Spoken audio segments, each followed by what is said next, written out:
Warriors Grizzlies a thriller, a 1 point victory. What a phenomenal basketball game, by the way. That was a fun game. That fourth quarter, I was threatened, but I was also just kind of watching in awe. Like that was just a really really fun playoff game. Two teams dealing haymakers. Good stuff. You got Draymond dapping people up in the tunnel. I guess we can start there before we dig into like the X's and O's of it all. Like, did you think that was a flagrant two? Or did you think it would have been flagrant one? Or how did you feel about the call? This is the dunker spot, right? Yes.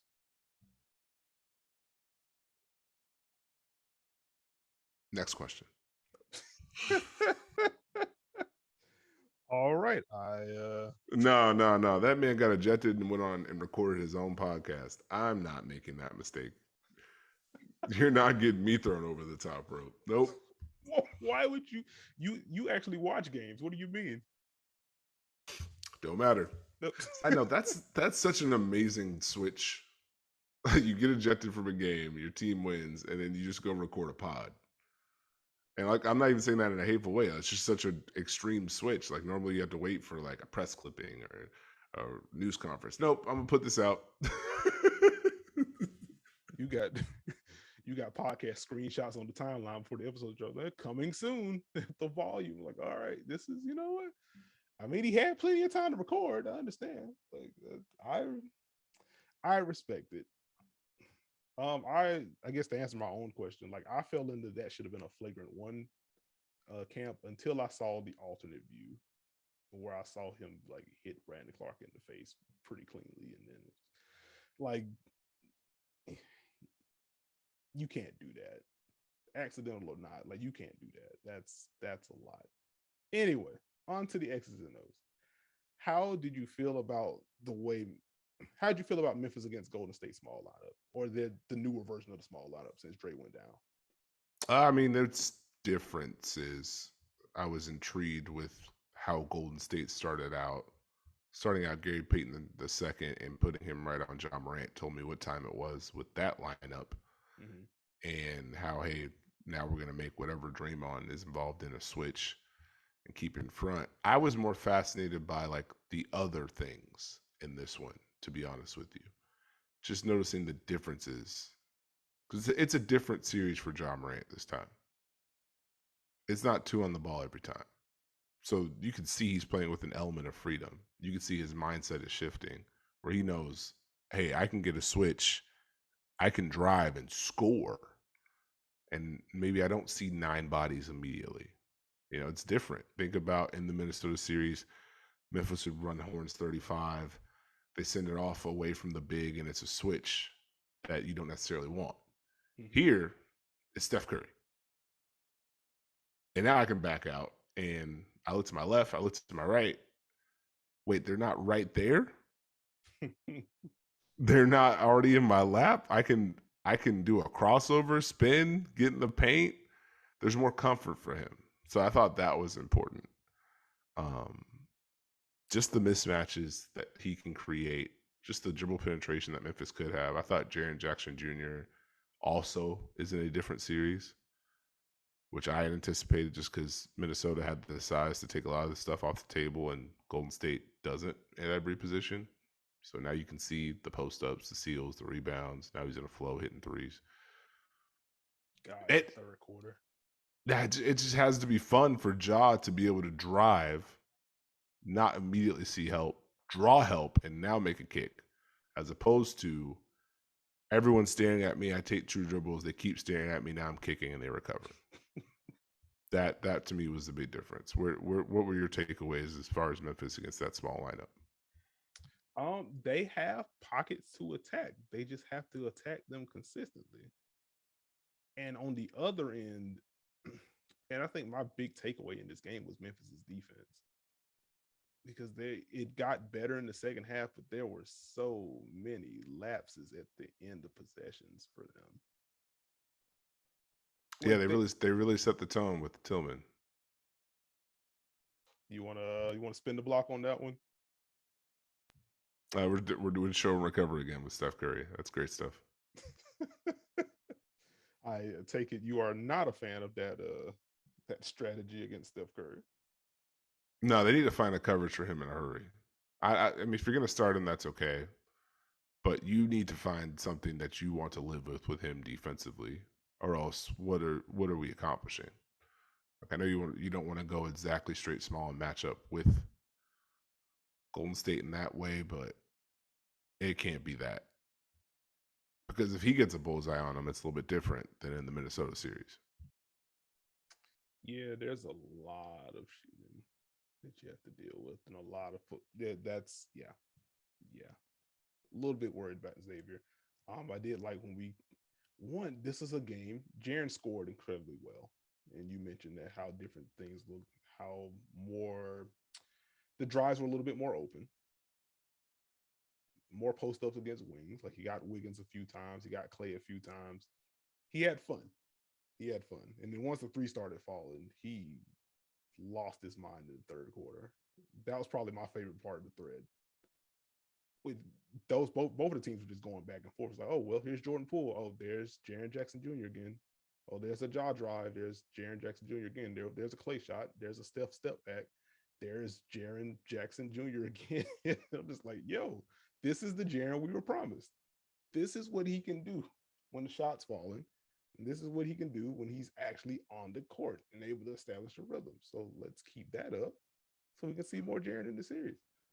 No, I'm with you. Let's circle back to Memphis's defense for a second, because I do want to hear where your concern level is, because you were also concerned last series. I think last series it was no early help. This series sounds like the lapses, right? Yeah, it's the lapses. I like them most of the time, the first 10 or 12 seconds of the clock. And then you would have Jaren drop back to kind of survey where the action's going, and then they're waltzing into a handoff because that's what Golden State does. Or you may get a Steph pick and roll that you contain, and then Steph gives the ball up and he, hands it off, runs to the other side of the court, and then you lose track of him because you're looking at a drive that's happening after he gave the ball up. And it's like, no, Steph Curry doesn't stop moving. You can't do that. Jordan Poole doesn't stop moving. You can't do that. Klay Thompson also doesn't stop moving. You can't do that. One of the plays that I clipped in my thread for this game, it was in the third quarter, where Steph was able to kind of walk into one of those Kevon Looney plays. And I think my caption was, I wonder what my podcast co-host would think of this possession, because Jaren had sunk back after the initial action. He's like surveying, okay, who's going where? There's a cut here, yada, yada. And Kevon Looney has the ball. He's like, oh, well, cool. Steph's just going to run D'Anthony Melton off of Kevon Looney on his handoff. He's going to get a three and knock it down. It's like, these are the Warriors. This is a team that you have played well over the last year and a half. You know what they do. Like, this is your first playoff series against them, but you've played this team, what, 7, 8 times over the last year and a half? No, I'm with you. In the second round, it's always interesting for me to see how teams defend as the series goes on. Because to me, I think there is a little bit of a culture shock, so to speak, as you move from one series to the next, especially when you have two teams that are as different as these two were. So Minnesota, you may get some stagnation. You know you're going to double. You have rotations you want to make. Golden State is sudden. And so you mentioned they had some solid possessions of defense, but then had breakdowns. It's going to be on Memphis to stay solid and locked in, because those cuts happen quick. It's going to take multiple efforts. If you're going to sit back off Draymond Green, just like we talked about in the Denver series, he's going to find someone and someone's coming off, and now you got to deal with it. So the more that Memphis is able to be physical off ball, be more locked in on the cuts, communicate, that's going to help them more than kind of the help they had to display in the last series. But it's a tricky process because it does not take much as far as falling asleep against Golden State. You can't ball watch this series. Yeah. And on that front, I need to see better from John Moran on defense. I need to see a lot better from John Moran on defense. The off-ball lapses were pretty bad. And on the ball, Golden State went after him in pick and roll early. How'd you feel about that? Because they kept doing it. They should keep doing it. Duncan Spot community, I did have him on my list of rants that Nekias would have in this postseason. So, hey, put that off to the bingo board. I thought it was interesting the Grizzlies did not want to give up that switch ever. That intrigued me. Which I get it because you don't want him to get baked on ball, but like also you're just opening up more things because the show and recover opens up a spot. And that's what we're getting into, like how fast the show or the recover is. And then sometimes it's just getting lost during the recover phase. And it's like, yo, these are the Warriors. You can't give them these kind of cracks. Like, that's not what you want to do. And so, like, if I'm Memphis, like, had some missed free throws in there. They gave up a ton of offensive rebounds to the Warriors, which also bleeds into the finishing possession point. Like, there's so much low hanging fruit for them to grab, but it kind of starts up top. Like, it was the off ball defense for Jaws. He was getting 100 in the pick and roll, and then 11 threes. I don't know how I feel about it. How did you feel about the threes From who? from Ja? I thought it was a freedom mindset type deal. I thought it was I'm gonna try and make you pay. I'm feeling it. Well, he made his first two, right? Yeah. And then I think he just felt like he was on one. I didn't mind it. I think he was trying to make a point, but I don't know, because here's the thing: if he hits them in however many he has to hit, if he's also driving in this fashion, they don't hurt as much. But if those are the only ones he's taking, then it's a different feel for me. So I was, I guess, indifferent. Did you have a take on it? I didn't love it because even the first two that he made, like, it wasn't like a flow deal. So that's where I'm just kind of like, I get the mindset point. Like, I don't think that's invalid at all. But I didn't love the process of some of the ones that he took. And then once he went cold, he was still taking them. He did drive enough to where it wasn't a capital P problem. But you look at the box score and it's 11 threes for Ja, and he didn't make 8 of them. I'm just like, okay, what exactly is the plan here? Because Golden State wants you to take those shots, even if you're trying to prove it. Like, they are conceding these looks to you. Man, T. Morant, Nekias Duncan. Here we go. Nekias Duncan, unite. I don't know how I feel about that one. I'm going to be honest. No, it's fine. It's a bad shot. I thought Memphis had the right idea with dribble penetration. It felt like everyone felt a little more freer against Golden State's lineup, and I do want to see how they space Draymond and Looney going forward. Just because if you can get scenarios where Golden State's switching and those guys are away from the ball or in the strong side corner, can't provide the same level of help, I think it's clear you can beat some of these closeouts. If you can get to that second level, there's a comfort as far as finishing or driving and kicking. So I'm interested to see how they handle that. And then for Golden State, where are you at with Jordan Poole as far as starting, not starting?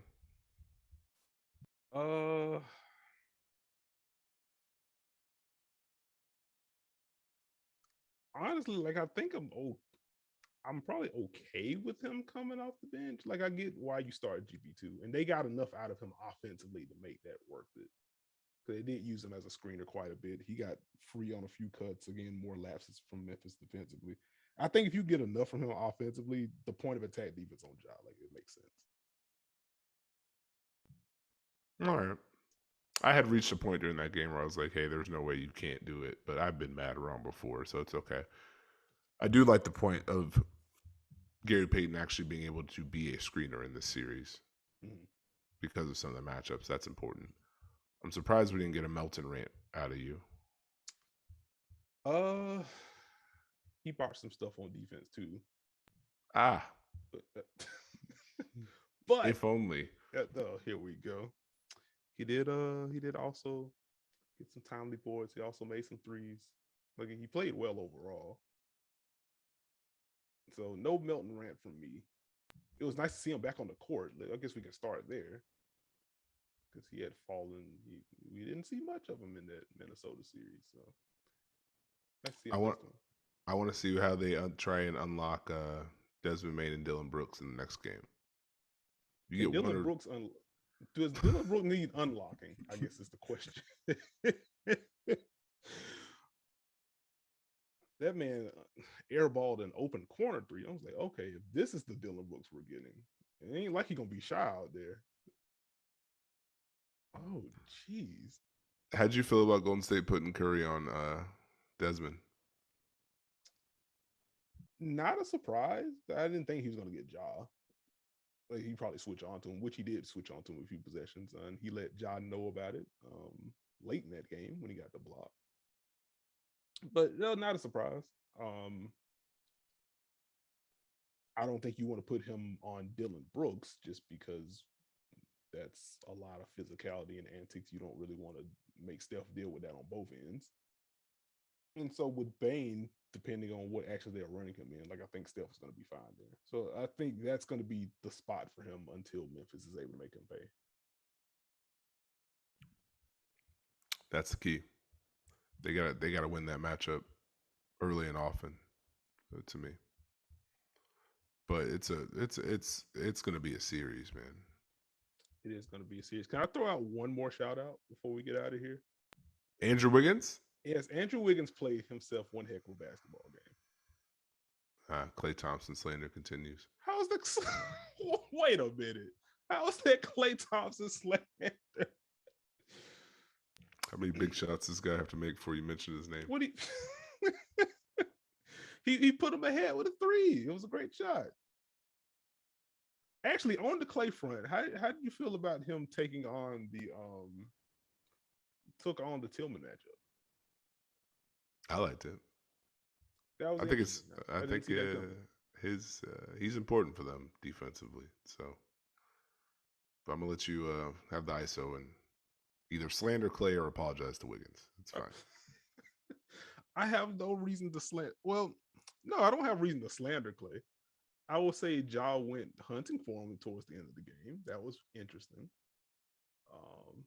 But I don't think that counts as slander. That's just Ja finding a matchup that he likes and driving repeatedly. But on the Wiggins front, timely boards, timely shot making, timely post ups. He got the Ja matchup sometimes too, offensively, and made him pay.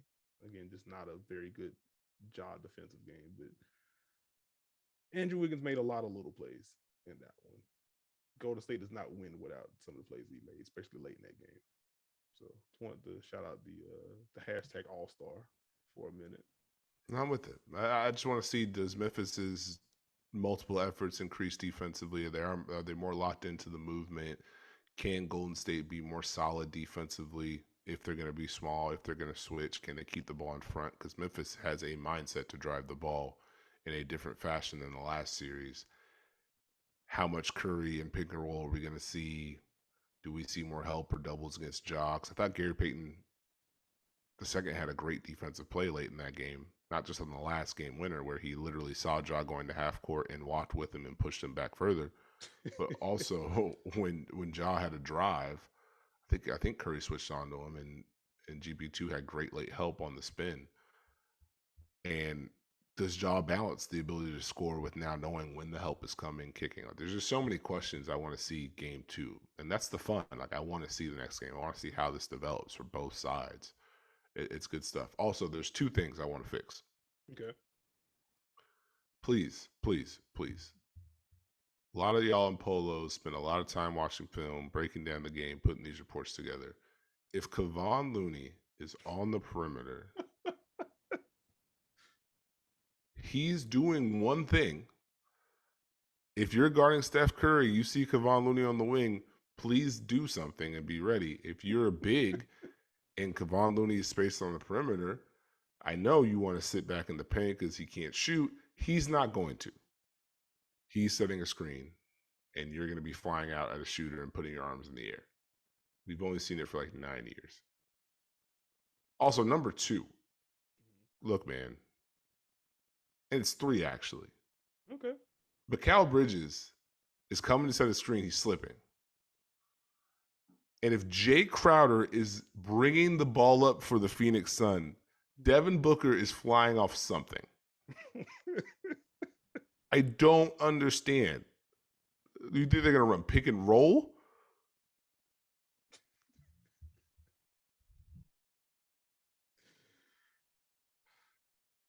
You got any more you want to sprinkle in there? No, that's it for now. Okay. Just also quick Otto Porter mention. Why were you not expecting me to bring up Otto Porter Jr. in the pod? Thank you for listening to this episode of the Dunker wow. Spot. We are Wow. available on all the machines. all of the machine. All I'm gonna say is that Memphis was pretty comfortable helping off of him, and that is not what Golden State signed him for. He's a really good shooter. He took 1 3. If he's not gonna take shots, ...